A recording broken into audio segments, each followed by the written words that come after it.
even if it's micro moments where you walk outside and breathe or go scream in your car or whatever you need to do, please release. We carry way too much in our body. Yeah. Please move your body. Please prioritize sleep. Please write things down. Please talk to an empty chair. Whatever you have to do, get it out, get it out, get it out, get it out, get it out. Do not keep the rage, the anger, the feeling stuff, the things that you don't want to say, like all that gets caught in our body. Yeah. Please get it out, please.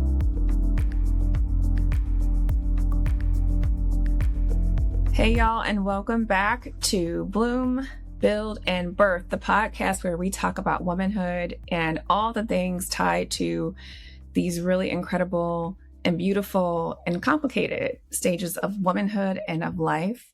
Today, I am so excited to be joined by my second Angela Williams of the season, which is kind of interesting. Today, we have a licensed clinical social worker, leadership advisor, and speaker with more than 17 years of experience dealing with humans and how we human in terms of psychology and human behavior. She's known for helping executives and founders and high-performing professionals navigate work and success. And what does it look like? What does it feel like? And how do we move through it with clarity and calm authority and self-trust? I am so excited to welcome you, Miss Angela Williams. Thank you, Nikki. I'm so glad to be here. I appreciate it. Thank you. I want to start out with a big question and kind of cut right to it. When it comes to success, you know, people can look like they're doing it all right on the outside, on the external, but when it comes to that internal work, how do they get over the overwhelm that comes with it? And why is there this disconnect between the work persona and the internal challenges that so many of us face? Yeah. Great question. And, you know, I'm in a very, I'll say, privileged place because I get to sit with people really behind the scenes and we dive into, the deepest, darkest stuff, right? The most vulnerable, the most, unshared. And sometimes, folks don't even realize what is happening behind the scenes in their subconscious until we bring that out together. Yeah. I can also speak from personal experience here. When I was really going through burnout, and I've touched on burnout a few different times in my life. Mm-hmm. And when I was doing my own internal work, the things that I've found, and I found this with my other clients too, is that, there is a mismatch sometimes with our alignment with the work that we're doing, the people we're surrounded by, the work culture, all of that, right? But there's also these internalized beliefs about ourselves and how we need to relate to work and the world and how that relates to our productivity, our output, our worth, our excellence, our acceptability or likability, right? So there's a lot of different deeply connected themes that we may not even be aware of until we really pay attention, dig in, and do that work. So for example, for me, there was a lot of overachieving in order to prove myself, to prove my worthiness. And that stemmed from, not feeling worthy at some point, earlier in my life. And so these were compensatory behaviors that I didn't realize they were connected in that way. I thought, oh, I'm just a high achiever. I just like to do a lot. It's just part of who I am. Right. So it's so important that we know ourselves. We are kind to ourselves. We love ourselves and we trust ourselves. That's really the core of the work that I do with my clients so that we can change our behavior and our relationship to whatever we're doing. And that's what really leads to sustainable success. So there are lots of folks that can be successful on paper. Yeah. A lot of folks that can look or appear successful. I talk to people all the time that are out spending their means, but you wouldn't know it because you can't see their bank account. Yeah. Right. So there's a lot of like facade, right? And so the people who are, maybe successful on paper, or we can even kind of take a look in our current, country or society at folks who are doing very well financially, but are they broke morally? Are they having poor relationships? Right. So there's always something, that can be a mismatch. And so when we think about sustainable success, we're talking about again, regulated leadership of yourself, how you show up at work, at home, in your family, in your community. So all of that, has connections. I love that so much. And it's funny, what you mentioned was, I think, tied to people pleasing in a way. When you said like that sense of worth and showing up and wanting to do lots of things, I can remember, and I can take this out of work for a second. I can recall realizing that the reason why I enjoy cooking and feeding people and like all that, yes, it was because I like to nurture, but it was also a little bit of that was wanting that positive reinforcement of like, oh my gosh, you're such an amazing cook. And it really was the same thing at work. I wanted to get the positive, the reinforcement and the praise, the recognition. Yeah. Now, while those things are important, I find myself talking to my daughter, who's now going to be 13 in August, about how, yes, of course, I'm proud of you. But the most important thing is that you are proud of you, right? Are you proud of yourself? Because that's the one that's going to keep you sustained and on the straight path toward your purpose and your success. And, I'm teaching her that at 12, 13, and she's definitely in her bloom, right? Her bloom phase where she's doing a lot of metacognition and noticing and collecting data. But for those of us who are not only in the bloom, but also the build, also the birth season of our lives, how do we do that? How would you recommend, and how would you encourage us, those of us who are listening, to begin to think more about what we're doing and the why behind the what of what we're doing? Yes, absolutely. And I'll even say, I have a 2.5-year-old right now, and we're having those conversations too. How did it feel when you made this painting, right? That he was so proud of, because I can see that, look, mommy, look, right? Like, how does that feel? That feels good. Yeah. So we can build that early. We can build that now, right? I do this with adults all the time. Yeah. And it's really about, again, I go back to those core principles. I have kind of sets of 3 core principles. The first one is, again, know yourself, love yourself, trust yourself, but knowing yourself. So when I, start with folks, I want them to slow everything down and start paying attention to yourself, to themselves, right? So, for example, I would say, okay, Nikki, when you woke up this morning, what did you do? Literally? Yeah. My daily meditation. I'm reading this book called The Pivot Year. And so every beautiful. Day, okay. Yeah. Yes. So in that, are you checking in with yourself, your physical, your mental, emotional? Yes. That would be step 1. So step 1 is going to be when you wake up in the morning, checking in. This is the know yourself and love yourself portion, right? It's checking to say, hey, am I feeling okay today? Are we good? Did I get enough sleep here? Might I have to circle back? Might I have to call out sick today?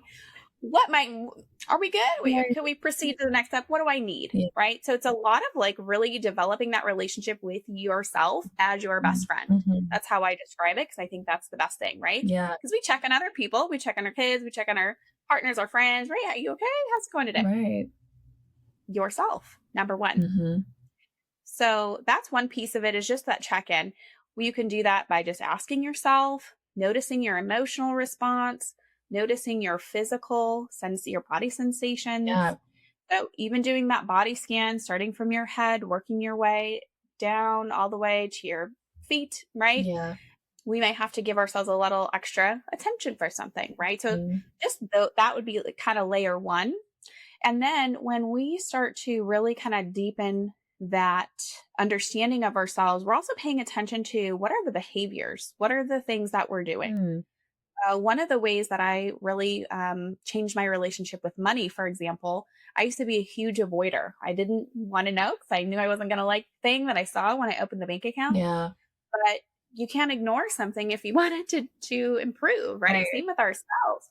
We can't ignore what we're doing, but also it's important to understand what kind of behavior we're doing to understand how we're feeling and thinking inside. Yeah. So, I will not lie. I love me some chips, right? So if I have noticed that I have eaten an entire bag of chips without paying attention, right, while I'm doing that, I say, oh, I might be stressed out or something right here, right? And so we have to look at our behavior and kind of see what the patterns are and understand, okay, when I'm stressed out, I tend to go eat some more junk food. Let me meal prep here to kind of take care of myself. Or let me buy the healthier chips or whatever, whatever the thing is that you can do. But trying to understand your patterns and loop that back to, okay, what does that mean? Yeah. What am I feeling in this? What's the real issue behind this? Not just that I ate a bunch of chips. It was, I'm stressed out and I'm not dealing with it in a different way. Yeah. And that's that why behind the what, the metacognition of it, right? The thinking about your thinking. I love that so much. When we are doing that sort of analysis, whether it's a body scan, whether it's like, I kind of compare, or same thing relates. I do the body scan, but also like the gratitude, like thanking the things along the way, right? And when we're doing those sort of life scans, body scans, how do you, in your experience, how does it show up when we're not regulating, when we're not sort of in alignment with our purpose, when we're kind of fighting against what we really should be doing? How does that show up? Because I think sometimes you can be so, I know I have been there, where you can be so sort of steeped in the misalignment that you don't even know anymore what it feels like to be out of alignment. 100%. I've been there too. And for me, that looked like, it's going to look different for everyone. I can share other people's experiences too, because I have, lots of data to pull from. But, for me, it was crying in the work parking lot. It was having so many knots in my shoulders. The massage therapist was in shock. Like it was, my body really reacted. So having a lot of migraines, making poor food choices, like just emotional eating, it can look like irritability. It can look like sleep disruption. I know folks that lose their hair, right? So it's a lot of body sensations, feeling that pit in your stomach, a chest tightening. Yes. It can come out in just having lowered capacity. So a lowered capacity means we don't process our stress as we might when we're in a great mood, right? So if we have limited resources, we might be, again, avoiding, ignoring. We might be snippy or irritable. We might be, shutting down, freezing, right? So there's a lot of different ways that can come. I think also just having this kind of sense of like, it feels like Groundhog Day, or having some brain fog, or just like dreading. I've been there. Some aspect, at least, right, of what you're doing. I've been there. I've also been there where, like, at one point in my career, when I was in corporate, still crying, not only crying in the bathroom at work, but like a couple of times having to excuse myself from a meeting because I was about to lose it in a meeting. And it's like, I think because, like, for instance, you focus on high performers, high achieving people. That was what I was, right? I was really focused on being great at work and great in my career. And it felt like I was losing, or like I was, what's the word I'm looking for? Failing. Like I was failing at being great. How does this show up for high achievers? And what is the sort of process? And is it different for someone who is a high achiever than anyone else? Or is it kind of the same for all of us? It's so a lot of it is the same. I mean, I think the difference is that, people who are high achieving, we're not going to let the quality of the work fail. We will break down our body before we let our quality of output fail. Yeah. So, that would be something. And, if we do make mistakes or things like that, it's like, it's because our brain literally is refusing to function, right? It's shutting down, but it's not because we're not trying, right? So it's like, working with a broken arm or whatever, right? It's which like, I think almost makes it worse, right? It almost makes it worse because I think it's difficult in those situations, at least in my experience, and then people who I know who are also in that same camp, you really want so much to do well. And so it becomes like this, what is the word when you have the diminishing effort, right? Like the law of diminishing effort, where the more you do past the point of fatigue, past the point of failure, the worse you do. And so it's like you end up in this vicious cycle.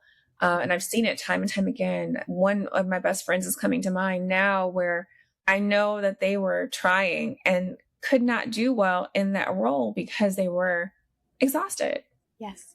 Mm-hmm. And so like when you reach that point, what is something that you would recommend that, okay, I recognize I'm exhausted. What do I do? How do I stop? I have to keep working. What do I do? Right. So the first thing I ask folks is, first of all, what are you doing for yourself?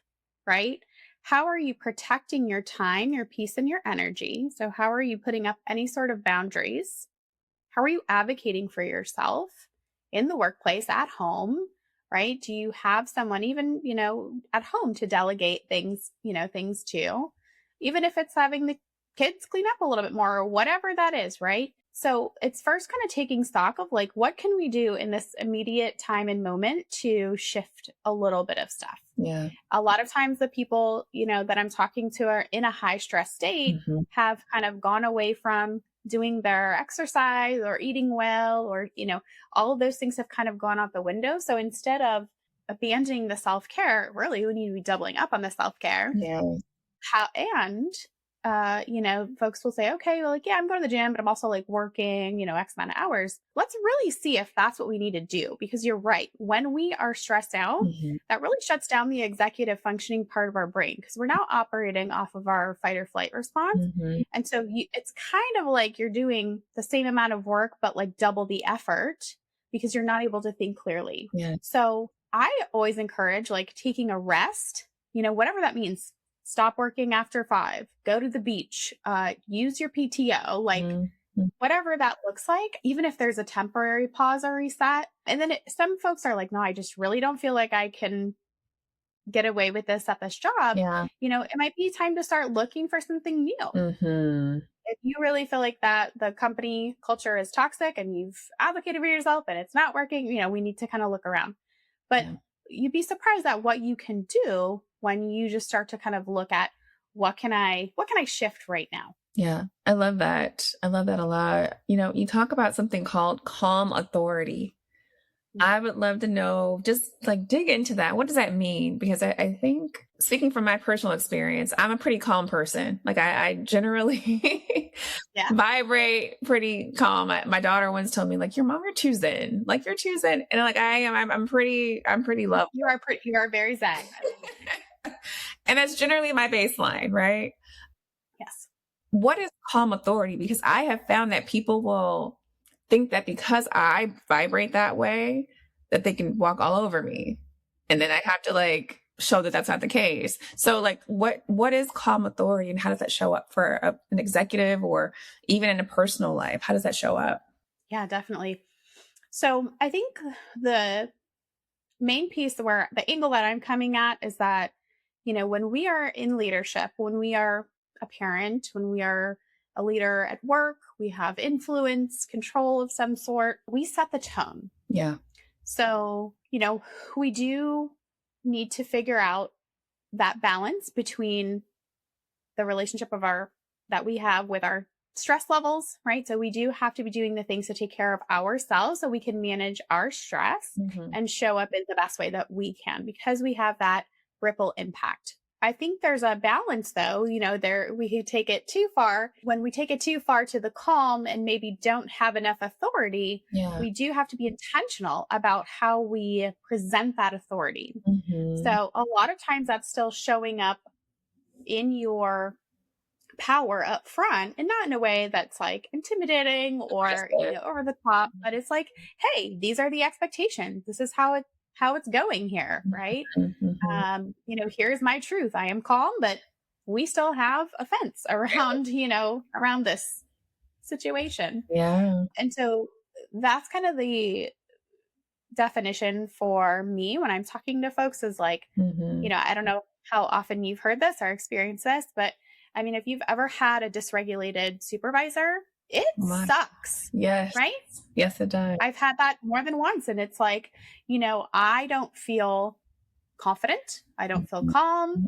I don't feel regulated, appreciated, all those things. What you right? said. It's that fight or flight kicks in because you do not feel safe in those environments. I know I didn't. Right. Yes. You don't feel safe because things are not stable. Yeah. And like you're hypervigilant, your like head is on a swivel nonstop. Yeah. It's awful. Yes. Absolutely. Absolutely. So that's where, we need to think about as a leader, how am I showing up? Is this how we want to show up? Am I showing up as my best am I getting feedback that I'm not, right? Mm, And what do I need to do about it? I think that's the other thing is like, again, sometimes we can get so steeped into the chaos of what's happening that mhm. we don't take that time to step back and say, okay, wait, what do I need to do to address this? Yeah. I'm going to just be very honest. Mhm. Self development work is difficult because we have to come to grips with the faults that we have, the Mhm. shortcomings, and that's hard. We don't really want to do that. Yeah. But that is the way is through, right? Yeah, and I will say So that I think you're so right in terms of the work being difficult. I also have found that it's very freeing yes. to acknowledge, admit, and be very open about your flaws. Like, y'all, to me, this is my experience. Once you can say, I am not good at that, I'm not good at X, or I'm working on this, or I'm not going to work on that. Like, that's just not something that I want to do. Like, when you admit your sort of your strengths and like the areas where you could do better and the areas where you're not going to do better, it's just, it is what it is kind of thing. I feel like there is a lot of freedom in that. You mentioned something about fences earlier. And of course, there's boundaries, right? So, what in your experience, what are some boundaries that can create the most change or the most sort of upheaval for the good reasons in a woman's life? Like, what are some boundaries that you should absolutely start? She's listening to you right now. Like, what are some boundaries that she should put in place or consider putting in place? Mhm. Well, the first thing again, I'm going to go back to is an audit, right? We always want to see where we are Yeah. versus, everyone else because it's not a one size fits all. But, again, some of those high achievers hit some of these same bumps in the road, and that's, overachieving, overextending oneself, doing more than we had capacity for. Another one is over giving. So we're maybe like taking care of other people, giving our time resources again that we don't have Yeah. necessarily available, for us right there. Mhm. And another thing, is trying, there's a few different things, right? Like just trying to control, not accepting help, right? So we have like some few different pieces that we can kind of think about, like how do we want to protect ourselves, our mental and emotional time and space? Yeah. And what I would recommend is like, where do you feel your energy is drained, or where do you feel dread, or where do you feel like, like an obligation that you don't want to do? Like, write those things down. Yeah. I mean, it could be cleaning the toilet. It could be, doing a certain project at work or whatever it is. Mhm. But then it's like, okay, let's get in creative problem solving mode of like, what is it that I have to do? What can I outsource? Mhm. What can what are the other creative ways? But going back to the fence analogy, that's an analogy I use with my clients because, right, we usually start out with like no fence, or we got a broken wooden fence with the pallet missing, right? Right. And we begin to build one of those, a stronger fence, whatever it looks like. We've got one of these white fences that kind of go all the way around. And so like, what does that look like? What would keep things out and what would keep things in that you want, Mhm. right? So taking a look at that. How do we keep our peace and block everything else out? Because you're right, there are different types of fences, right? Like Mhm. sometimes you have like just a little division, a little gate, right? I can Yeah. still see you, you still see me. And then you have the Yeah. privacy fence where it's like I can hear you, but I can't really see you. And Yeah. then like maybe on the extreme end we have a moat. Yeah. Yeah. Where we have had to come to like a moat territory in our Yeah. relationship. Are there Mhm. situations that you've seen that someone did have to create a bit of a moat? And, what sort of reaches that level in your estimation? What are some kinds of things that a woman might experience that could reach a moat level of distance? Yeah.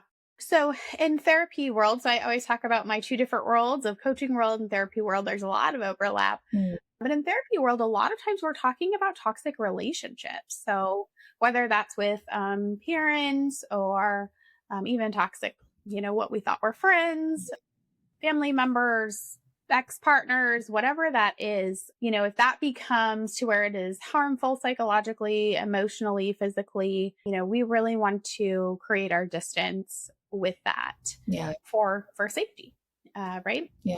So, and that's something that, again, people don't usually come in and talk about that lightly. Mhm. Sometimes it's a difficult decision for many reasons. So we really are digging through, the thoughts and feelings and beliefs that are connected to that. Yeah. And because so So much that's of that is interwoven and overlaps with your career, I think it's important that, especially as women, I feel like we don't really have the luxury of having such neatly compartmentalized lives and experiences, at Mhm. least personally, and a lot of people I know. So anecdotally, people I know, women I know, everything sort of bleeds into everything else. How do women achieve success as leaders, as, in their community, in their work, in their businesses, while still maintaining the other areas where they also need to be sovereign? I know it's a big question, but what are some things that we can do to Mhm. encourage that awareness of the overlap, but also the need to be very present in all of those Mhm. spaces? Yeah, what comes to mind immediately is I think about, there are some, clients who need to meet me after work. So we have a 5 to 6 slot that sometimes I'll be meeting clients at. And so, my husband will pick up our son and bring him home, and I can hear them, I can hear the squeals, the little laughter and the playtime. And so the mom part of me is like, "Oh, I'm really missing out on this." And then there's a part of me, the therapist part, or, whoever, that is being present, Yeah. right, with this person and in it with them. Mm-hmm. And so you're right. There is overlap in some of that because I work from home too. So it's, I can get a little bit of that Yeah. going there. But I think about, let's go back to the why. Mm-hmm. Mm-hmm. Let's go back to, we might need to compartmentalize some things. So, for example, as soon as that 6 o'clock or, 6 o'clock time rolls around or whatever, the computer is off. I'm not touching this until my child goes to bed if I need to, or I'll save it for tomorrow. Yeah. And then I'm fully present in mom time. Mm-hmm. Mm-hmm. So we might have to work on our muscle of compartmentalization a little bit, Mm-hmm. the best we can. But again, if you're a mom, you're always a mom, right? Kind of you're on duty in your mind or whatever, right? So there is going to be overlap, but also maybe it's practicing a little bit more of that compartmentalization. And then maybe it's at some point I'm going to be eliminating these hours, Our but right now there is a need for that to support family. So it's let's do it. Yeah. Looking at that bigger why too. Yes. I think that's really important. I think that's great advice because sometimes, just like I said, I always talk about zooming out, right? I feel like that in my mind, it makes sense to me, right? I zoom in to deal with very specific problems. And the further out I get, the more generalized and the bigger the vision and the literal and figurative view on everything that I'm talking about. When you do that, when you zoom out and in and out, what does that look like for your nervous system as a busy leader? As someone who is maybe a mom or who is getting their kids out of the nest or still parenting adult children, but also you are an entrepreneur or, executive, and you're juggling all of that. That's a lot for one person to hold. What does the healthy nervous system look like in light of those sorts of parameters and factors? Because I feel like, me, if I were child free and, wealthy, might be a totally different nervous system than me today, building, mothering, doing all the things that I'm doing. So for a busy leader today, what does a healthy nervous system really look and feel like? That's a really great question. And I'm going to kind of dive in here for a second. But the first thing is, when you say zoom out, I always tell my clients, I'm go picture yourself sitting on the moon. Yes. And look at the situation from there, right? Yes. And I love that we now kind of have an illustration for that with the recent moon, yes. The launch that we had recently. Yeah. But, just kind of having folks talk about their perspective of wow, when you look at something from very far away, all of those little problems seem to kind of dissipate. Yeah. And that's the goal of that exercise, right? Mm-hmm. So to go back to your question about a healthy nervous system. So the nervous system is built to move through. We don't, the goal is not always to be in a calm state. Mm-hmm. If we're in too much of a calm state all the time, we kind of get bored or complacent or whatever, right? Yeah. Our nervous system is built to move through stages of calm and connectedness, activation, sometimes fight or flight, sometimes more of that, the word just escaped me, more of that kind of like collapsed and rested and that part of it. Yeah. So we are moving through that regularly. Our ability to move through that regularly is a healthy nervous system. Yeah. When we get stuck in some areas, that's where we kind of have to go pay attention and see what do we need to adjust. So being a bit more nimble, you would say, having a bit more being nimble. psychologically flexible, being able to be nimble and moving through those states. Okay. When I get folks in the therapy realm, a lot of times they're stuck in fight or flight, right? Mm-hmm. Or maybe more of that depressive side where we're kind of collapsed. And so being stuck in that is the thing, right, that we're kind of working on. So we get more of that flexibility and that flow. Yeah. There's also, if you do, there's some research on a flow state, getting into a flow state. I love those. Yeah. That's kind of our sweet spot in which we are not too activated. We're activated just enough. We have just enough motivation or desire to do something. We kind of hit that, it's a little bit more of that focus, right? And we're in it, right? We're present, we're in it. Mm-hmm. So again, if we're too calm and we don't have enough motivation, bored, or maybe, sometimes we're activated if we have too much pressure and not enough, desire or skills, things like that. Right. So there's different places. There's a really great chart. If you just Google flow states that can illustrate it. And I show my clients this too, and they love to see that visual. Mm-hmm. But yeah, that's where, we want to kind of make sure that we can be moving around. We can be flexible in that. And part of that work is learning how to calm yourself, talk to yourself lovingly, through challenges, how to handle stress. That's part of it. The other part, and some of the deeper work that I'm doing with clients too, is understanding those long-standing beliefs that cause the behavior, thoughts, and feelings to begin with. Yeah. So for example, I have a lot of entrepreneurs in my family. And so I had that example growing up.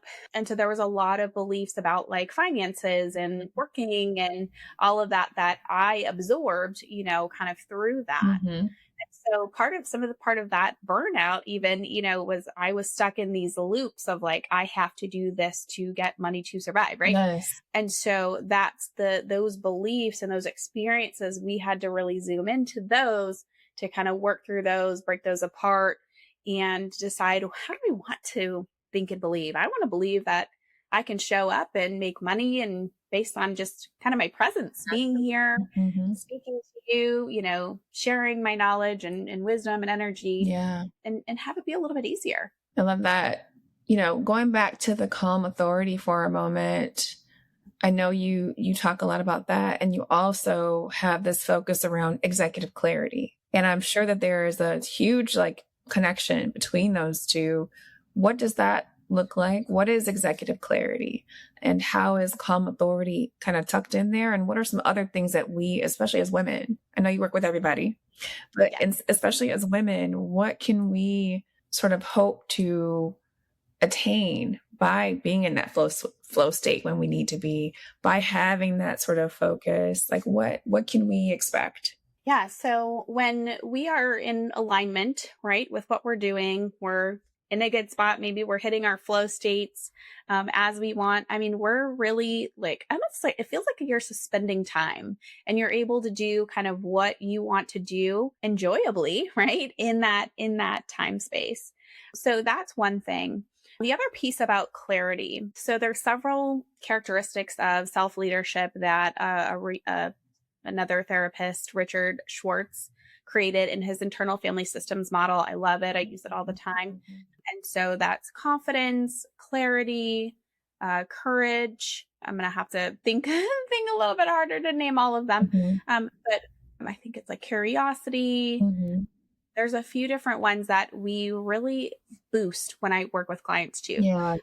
So when we are thinking about, being a leader who can stand in their authority, their presence, so they can do that calmly, and they are clear, right? The calmness creates the clarity as well, right? Because again, when we are in fight or flight, our ability to do that executive functioning, that deep thinking, that critical thinking creative thinking even, really diminishes because we are in, how do we survive? How do we survive? How do we survive? Day to day, And so our body gears toward that. Yes. And so when we are practicing our calm, when we are, seeking clarity, it sets us up for success because our brain is able to do its job. Our body is able to function in a way that it's supposed to. Yeah. Right. And so all of that works together to help us be that holistic, supportive, compassionate leader. Yeah. I love that. If there was something that, women are listening, right? I find that, this is my opinion, the information will find you when you're ready to hear it, when you're ready to receive it. Knowing sort of what we're dealing with in general in the landscape of both this country and the world, and for women, what this all kind of means for us. We're all carrying a lot. We're all navigating quite a bit.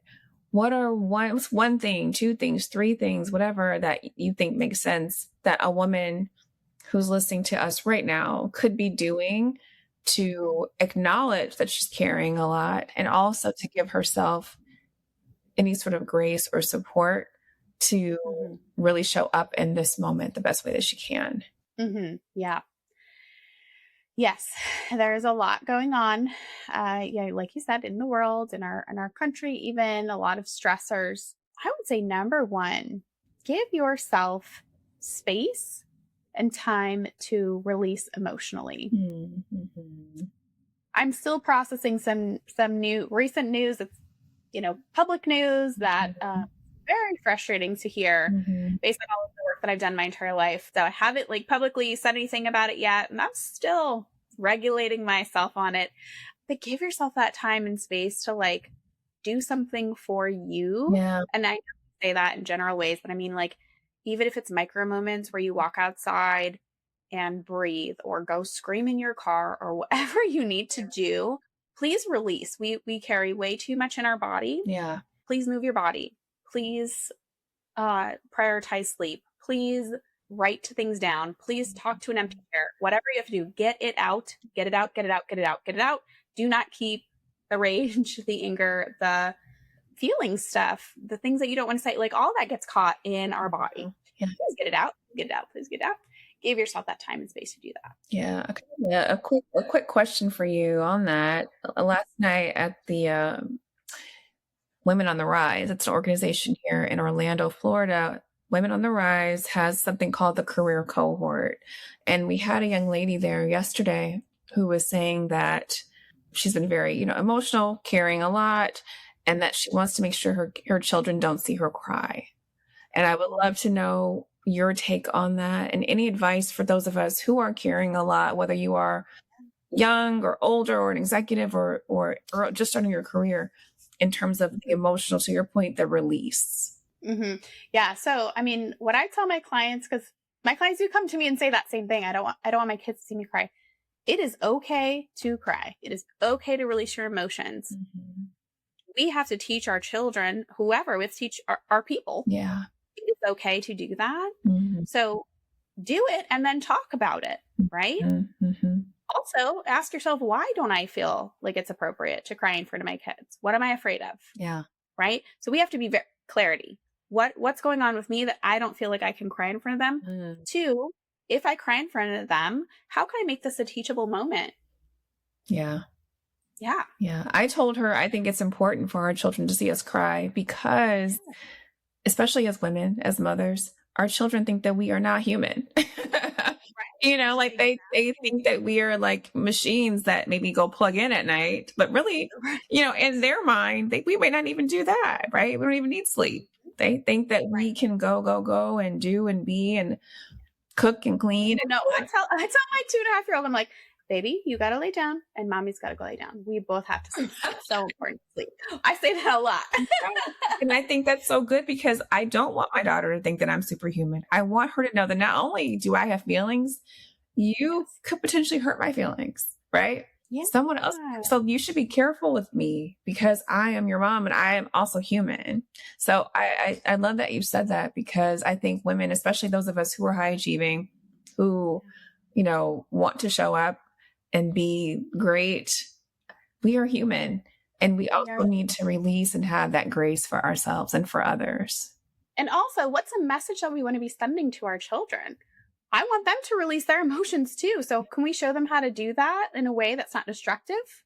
Right? Can we say, like, it's okay to cry. If you need to cry, you can cry. It's okay. Mm-hmm. And how do we, because also we're battling, thinking about too, going back generation. Mm-hmm. I don't know how you're raised, but some people were raised with suck it up, no crying, whatever. So again, what message do we want to send to our children? And now there's so many tools, right? We can kind of look back and say, yeah, they didn't know, they were not sharing appropriate mental health advice back then, right? But now, we have a lot, and there's a lot out there. So you do just have to kind of take what feels right to you. There's a whole curriculum on conscious discipline that's for schools and for parents, right? So it's like, anyways, that's a whole other thing. But, being able to say, like, I'm sad and I'm crying, and that happens sometimes. It's okay. I'm not hurt. I'm just emotionally just sad and I'm crying. And that's what we do as human beings. We all do this. Mm-hmm. And I think that's an important example to set. I love that. You've been amazing. I have 3 more hot take questions for you. Okay, go for it. I'm ready. And then we're gonna close out with telling everyone how they can reach you and work with you. All right. Is there such a thing as balance? Does it exist? I think you have to define it. Yeah. So yes, I think you have to define it. So again, like I said, my balance right now is, I do my session till 6:00 and then work is over until the next day. Mm-hmm. Then we play really hard on the weekends and at nights and in the mornings, right? So that's my balance. Yeah. What is your balance, right? It's like what you have to ask yourself what that means for you. When I feel out of balance is when I'm overworking, when I'm going outside of my boundaries, when I'm feeling my body's telling me, hey, you're messing up. We're shutting down now. So it's really like looking at yourself is balance. I love that. Okay. Do you think that every leader should have like a sort of limitless approach in terms of what they want to achieve? Or how can you have limits to your achievement while still being healthy, while still being like having stretch goals? How do you begin to stretch yourself, but not strain yourself, I guess is the question. That's such a good question. That's something I've always had to work with, even for myself, because I feel like I'm one of those that called manifesting generators. If you look at that, human design. Thank you. Yeah, human design. And so I want to do it all. Yeah, I want to do it now. I want it perfect, right? Like there's a lot so I've had to think about. Okay, I've really had to slow this down for myself and say, like, yes, I want this big thing, but so for example, I'll talk about this really quick as an example. I really wanted to do a women's leadership retreat in Italy. Mm-hmm. Okay, great. So I scheduled it. We had everything for 2026. It would have been May of 2026 this year. And, as I was like kind of promoting it, things were even busier then. And the marketing of it and I just was like feeling stressed. I was like, no, we're pushing this back a whole nother year. Like, I'm not going to be stressed about this. This is the fun thing. Right. Like, so you decide, like, do your thing, but maybe it just waits another year. Yeah. Or, you might have to just push the deadline and make yourself be okay with that and say, like, this is in my best service. This is in my capacity. I was also thinking about doing another retreat locally this year. And you know what? I said, even though I want that and it would be fun and it would be great, I don't have the capacity right now. Yeah. My balance includes my family, the clients I'm serving right now, and my big project in the future. Yeah. That's it. And like accepting that and letting that be okay. Like, I think that's the biggest problem that we have. I agree. I think we put a lot on ourselves. And that leads to my third question is when it comes to burnout, is burnout, in your experience, opinion, all of that, is burnout about self-trust, time management, something else? Like what is the real source of burnout in your opinion? So burnout is like a collection of symptoms. We have to understand the underlying stuff that gives us this collection of symptoms. A lot of times the way that I approach it is that there is a fundamental belief in there that is keeping you out of alignment in some way, shape, or form. Yeah. Whether you're staying in a toxic work environment, whether you're not putting boundaries up, that goes back to a foundational belief. So that is internal work that is based at the root based at the belief level. Mm-hmm. And other things will be tweaks, right? Time management, boundaries, right? Those are skills to learn and implement. Yeah. But so some of it's knowledge, right? But like mostly it's a belief that's driving that behavior. Thank you. Thank you, Angela. This has been, listen, y'all, I've been trying to get her on here for a long time. So I'm so glad we finally hooked you. Thank you so much. I love talking to you at any time. So everything that you shared today was so good. You're going to have to come back because I feel like we just like barely scratched the surface of a whole lot of things. And especially with your expertise in terms of women and work and behavior. And that's, first of all, I love all things behavior. I'm obsessed with human behavior. So we're going to have you come back and talk some more about all of that. But for now, how can I get in touch with you to work with you, Angela? Yes. So I'm on all social media as the Angela Marie Williams. So you can find me there. You can also go to my website, angelamarie.co. And it's got all the services, the retreat information, all of that fun stuff. But yeah, feel free to reach out and we can chat. Awesome. So y'all sign up, go to Italy with her next year. It's going to be amazing. I can't wait. Thank you, Angela. Thank you so much for your time. And y'all, you enjoyed hearing from Angela. You know how we get down. We talk with all kinds of women about all kinds of things because women are so multifaceted. We are not a monolith. And it's important to talk about all of these things because they all matter to all of us. And we're always going to be stronger together. If you enjoyed this episode, please go ahead and give us a follow, a like, a share. And then also, this is your hive too. This is your hive. This is your podcast. If there's something that you want to hear us talk about, you want to have a guest on, let me know. You can always email me at nikki@herhivecollective.com. And until next time.